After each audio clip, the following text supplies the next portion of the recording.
I ain't been broke in a minute. I'm tryna run these digits. Put my little bro in the penny. We hop at the car with extensions.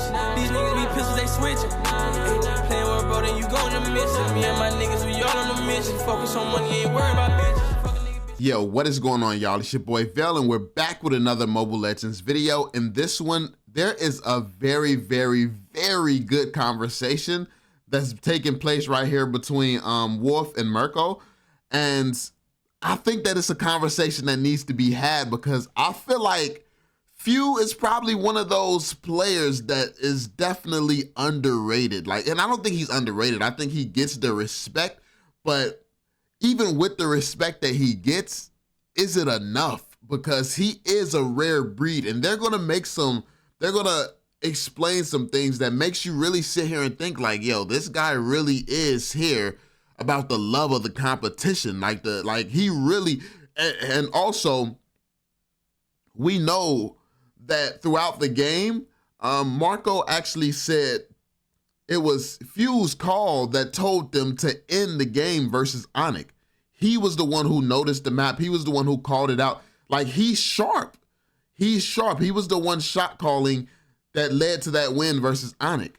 So when you, excuse me, yo, when you realize how strong of a player he actually is and the fact that he chose the route that he chose, you gotta have nothing but respect for this man. So yeah, we're finna jump into it, y'all. Be sure to drop that thumbs up, subscribe, and turn on notifications so you stay updated, and let's get into it. Why there were players that wasn't able to do what Pheww did? Because one thing that I noticed from Pheww is that he never streamed after being successful. Yeah. He never became a content creator after being successful. If you look back at the early champions of MPL. Now, what he's saying right now is huge.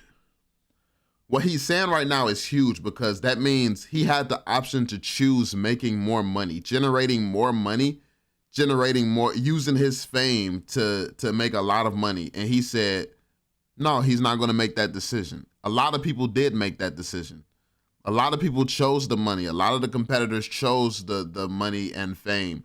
But for him, it was about the competition, the sport, and the passion behind what he was doing. He didn't turn it into a full-on business. Obviously, he does this, but this is not he could be much more money hungry than he is. He doesn't seem to be money hungry. He seems to want to win. And I think that mindset, that mentality is really underrated because how many people are really doing it for the passion and the love of the sport? It's probably not that many.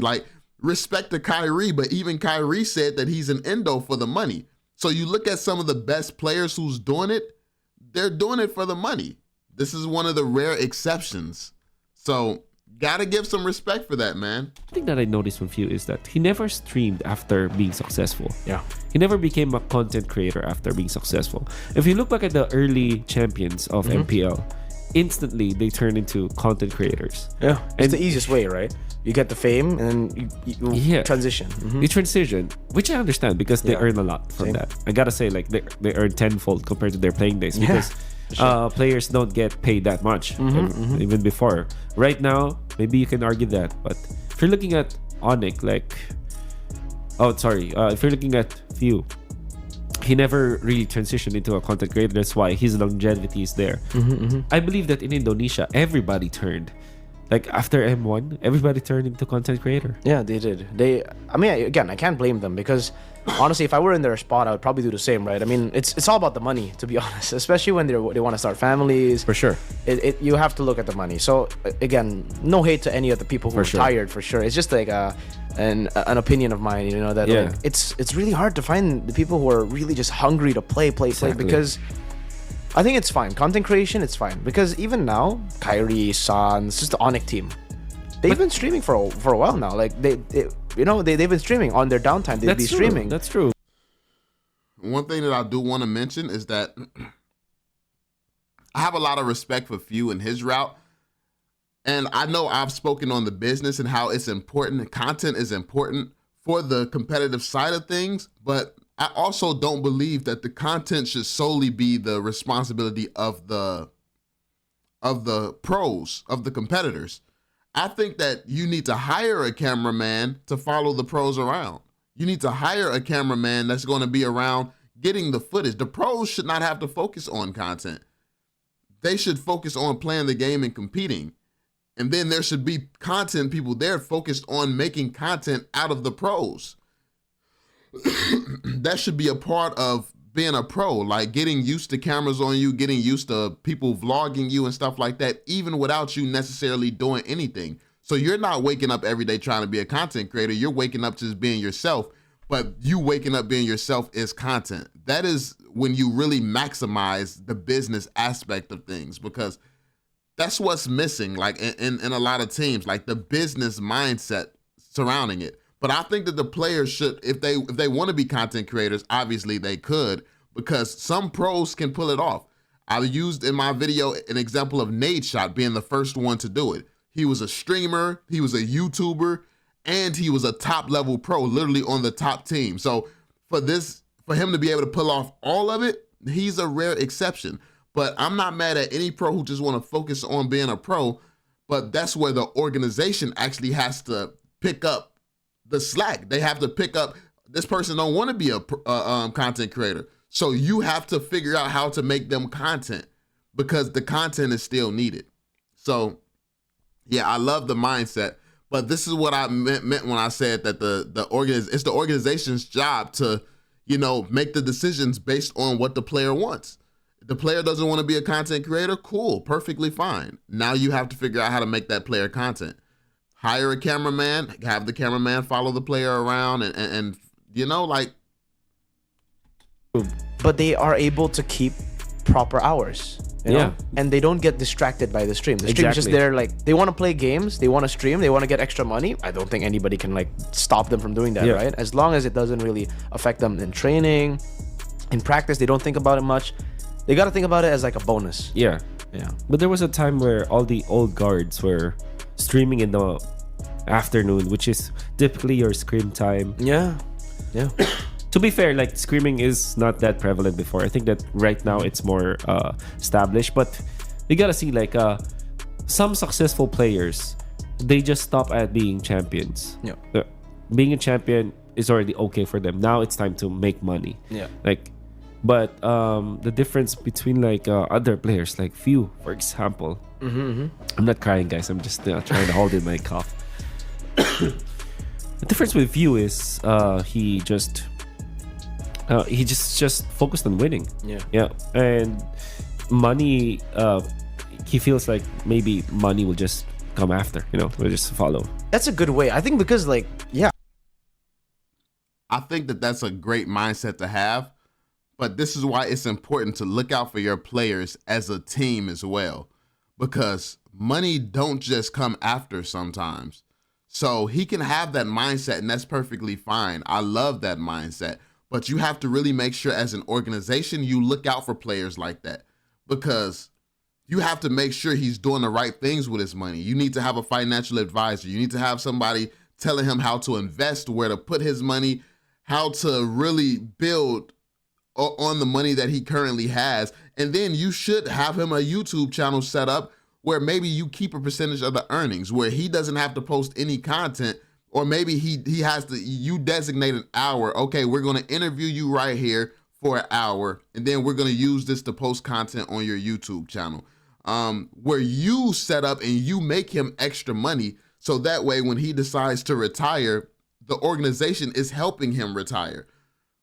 Don't just let him be out here giving his life to the sport and winning and stuff like that, and then leave him high and dry when it's over with, because he chose not to focus on money. That's the one concern that I would have, but I don't know the situation, his situation, or anything like that. It may not be a concern, but it is safer life-wise for the players who are just strictly focused on the money after winning, because obviously they're going to be okay. They're going to have the money. But I just want, the organizations need to make sure they have everything in place for the players who are really passionate about being a part of the organization and winning, because they deserve even more. They deserve, they deserve a good life even after they retire. you know? Yeah, I think that's a good way of thinking, right? Yeah. You don't really look for money. You just do your best at what you're doing now, and then the money will come. Especially when you're a world champion, two-time SEA Games gold medalist. You get the prize pool. I mean, just take a look at the prize pool, right? Yeah. Just at the prize pool alone, the share that he will get from that prize pool it's a lot of money, and he'll be comfortable with it, right? For sure. Yeah, but then again, I think it's really just a different thing. Like, we totally respect the pros that turn into content creation, because again, it's tenfold. Like you say, like you get a lot of money from prizes, from your salary, but it's never enough. It's never enough compared to a content individual creator. Sponsorships from content creation. Yeah, definitely more, right? Definitely more. Like exactly. Yeah, like I said, tenfold. That's how it is. So can't blame them. It's very tempting, and I think that go get that bread, everyone. Like if you wanna be content creators, that's it. But I think that if you wanna be the GOAT, like Pheww, like Carl TZ, you just can't give up your mechanical skill. Yeah, because I think that Pheww, he can't even explain why he's still good. He just says that the way that he grinds from day one is just the same. Yeah, that's crazy. That's the fact that he can grind from like he did in day one till now. Yeah, that hunger. I don't know how they get it. I really don't. Because like many times I've thought about, you know what? Is it my time to start coaching? Is it my time to start maybe even playing? Because I still have that competitive spirit in me, right? I just can't find the determination to actually grind. I got it, because when you go coaching, especially when you go become a player, right? I feel for coaching, there's gonna be a bit more relaxed. I mean, you're a bit more relaxed compared to players. Players like super stressed, but man, it's so much determination. You have to sacrifice everything. So much willpower. Yeah, that's everything. True. I mean, like big props to all those. Excuse me. Pro players that have very supportive like girlfriends, for example. I'm pretty sure that I don't know how they. I mean, like you're gonna sacrifice. And this kind of no time. You just practice for 12 hours a day. Exactly, and then you catch a break during the weekends. No, you can't. No, you have to watch the game. Yeah, or you need rest, right? If you're already working for 5 days a week, no chance. The next 2 days you want to just chill and sleep, maybe. Yeah. And they have the Brody. Mid lane gonna be cleared up right now. Yeah. I mean, that's true. It is tough being a pro. It's tough being on the grind. And sometimes you do have to sacrifice. You have to sacrifice having a girlfriend. And depending on your age, I mean, if you found someone, then you should obviously keep that person to make it work. And definitely learn how to communicate with that person. But ultimately, you'll have the rest of your life for love and certain things. But these type of opportunities in esports and stuff like that, they don't last long. So you have to capitalize on that type of opportunity while it's here. And I don't think that anybody really tells these players that in the moment. So they may sometimes waste the opportunity. But everybody doesn't luck up and become just no limit. They don't luck up and do that. So you have to find a way to, you have to capitalize. You have to really capitalize. And it's important that esports players start to get the proper information while they're still esports players so they can make the proper decision that they should be making. By Boots, he's still holding on to the bottom wave. The base! Out as well. They're going to end this. They're looking for the base. AP Bren, the Sky Kings have been taken down. The Golden Road being down. Bren Lang Maracas! The host country has never won a World Series. Look to the stage. They kept the trophy here. All right, y'all. So there we have it, man. Let me know what you all think in the comment section down below on the topic. I think that this was a beautiful topic, man. And I think that Pheww is definitely underrated and deserves a lot more recognition for what he does. But yeah, let me know what you all think, man. Be sure to drop that thumbs up, subscribe, and turn on notifications so you stay updated with everything going on here on the channel. And yeah, I'll catch you all in the next one. Peace out, fam.